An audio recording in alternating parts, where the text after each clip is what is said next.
Kryeministri Edi Rama deklaroi se arsimi profesional në vend ka pësuar një transformim të rëndësishëm gjatë viteve të fundit. Në konferencën e tretë kombëtare të arsimit dhe formimit profesional, Rama tha se objektivi i qeverisë është që në të ardhmen një ndër nxënës të ndjek këto rrugë. Kushte minimale infrastrukture, nuk ishte laborator, nuk ishte asnjë lidhje mes arsimit profesional dhe tregut. Sot situata është krejt ndryshe. Synimi ynë është që të kemi 1 në 3 nxënës në arsimin profesional. Fatmirësisht sot mund të flasim edhe për një kapërcim të një muri të lartë paragjykimesh që ishin lidhura me arsimin profesional.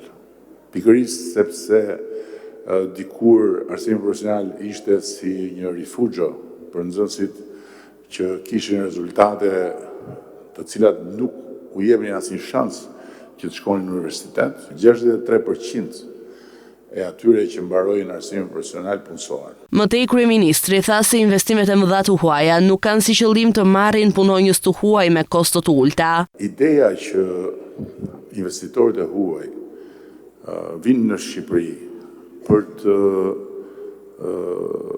ndërtuar rezorte të cilat janë për shumë të pasurit dhe për punonjës nga Pakistani, nga Bangladeshi apo nga Filipinet, sepse duan t'i paguajnë shumë pak, është një ide që nuk ka asnjë lidhje me realitet. Nëse ndikush më gjen një vend në Bregdetin shqiptar, flas gjithmonë për investimet që janë bërë, nuk flas për situata që mund të jenë në gjysmë informale, flas për hoteleri,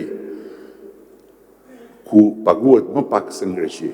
Nuk ka një vend në Bregdetin shqiptar ku paga të jetë më ulët se në Kroaci. Ndërkaq, Ministre e Ekonomisë dhe Inovacionit, Delina Ibrahimaj, tha se vendi ka nevojë për forcë punëtore të qëndrueshme. Në gjithë takimet që neve kryejmë me investitorë të ndryshëm, nuk pyetet më vetëm për sistemin fiskal, për taksat apo për tokën.